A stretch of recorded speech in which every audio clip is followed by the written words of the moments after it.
car palava, the finish.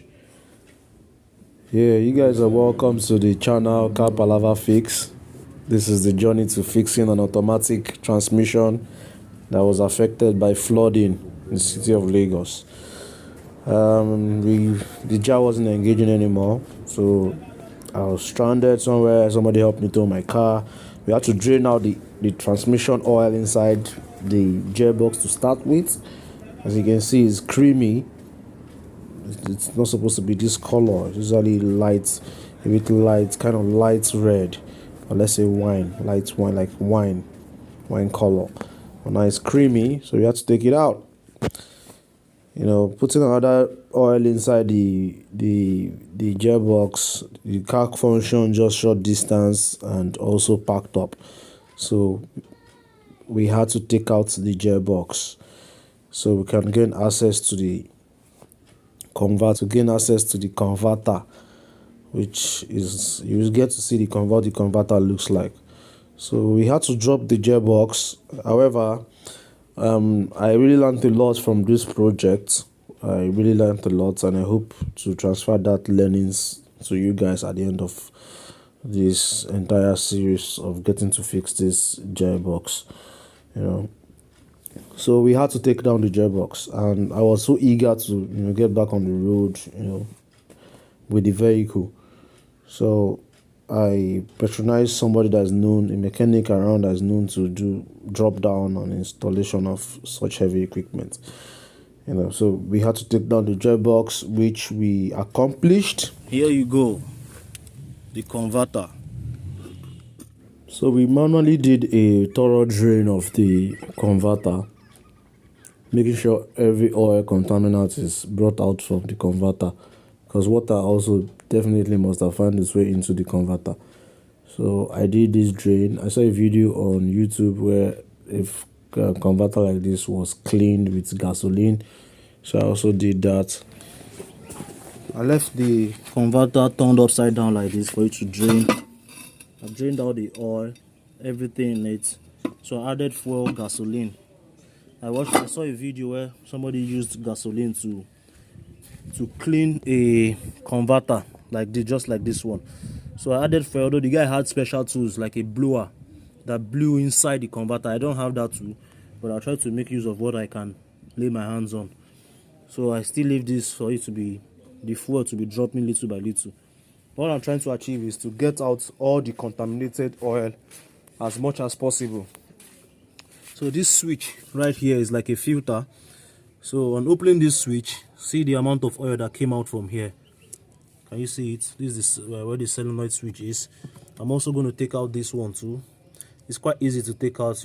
All you need is a 10 pipe, just like this one. 10 pipe, just like this.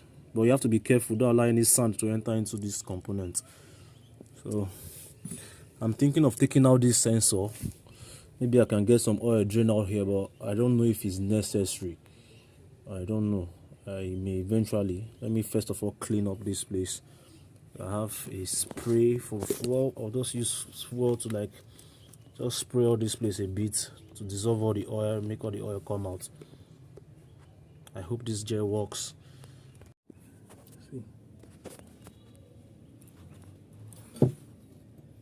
See contaminated oil.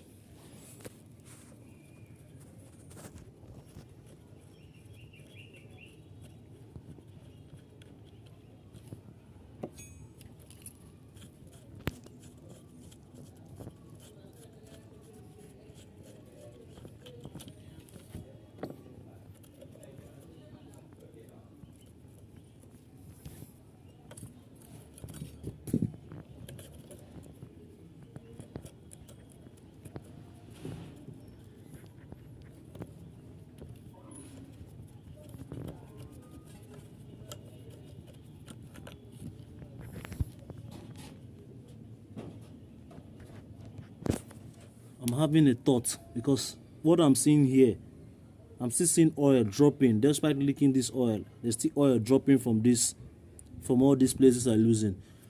So I'm thinking of something. I'm thinking of taking this gearbox as it is right now to the popular market called Yibo Market. This is where a lot of specialists that specialize on this gear. Since the gear has been brought out of the vehicle, of the car, I don't think should spend too much money again on it. So I'm thinking of taking it the way it is like this. I want to take it to their market, let them open it, let a specialist open the entire component, and wash everything inside. See if there's a need for any clutch, anything that's bad in it. Let them wash everything inside the gear, and then I will recouple it, because all the oil is already soaked inside this gear. And if you see how complex a gear system is, it's so complex. There's a lot of twists and turns inside. So I don't think I can take the entire oil just from the surface by taking out these sensors and this switch. We need to get inside this gear box. So a colleague of mine told me he repaired his gearbox in this same market. So he gave me a recommendation that after he repaired his gearbox, he's been using it for over 3 months. So I thought about, okay, let me attempt to fix mine too. So I came here with the gearbox, and then we got to work. The guy that is in charge came in and opened up the gearbox till we got to the internal component. I saw so many gearbox in the warehouse, like different gearbox waiting to be worked on. It was crazy. Like the guy opened up this gearbox to where the naked eyes cannot see.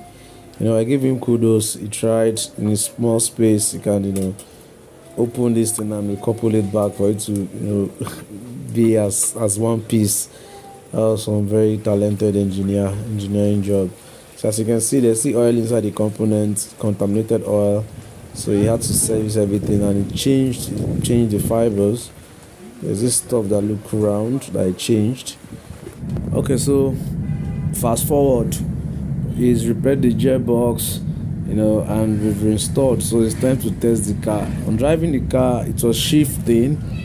Everything was working all good and normal and fine. I was on the highway.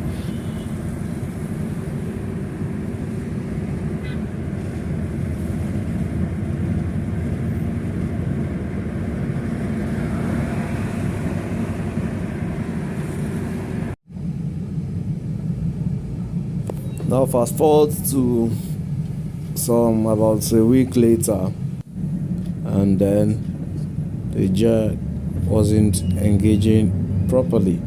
Sometimes it delays to shift, sometimes it's start shifting normally again, other times sometimes it shifts, sometimes it doesn't shift. Sometimes after moving around for some time, then it starts engaging normally. Sometimes it doesn't just engage again. So I wouldn't even advise you attempt to repair your gearbox if water gets into it. Like what happened to my own colleague wasn't water related. His own just stopped working. So on changing the clutch, everything got back to normal. But in my case, it was water, so it didn't work. But yet again, if you have gearbox related issue, in my own opinion, if you have the budget, if you have the money, it is better to replace it completely with a fully used one than to attempt to repair it.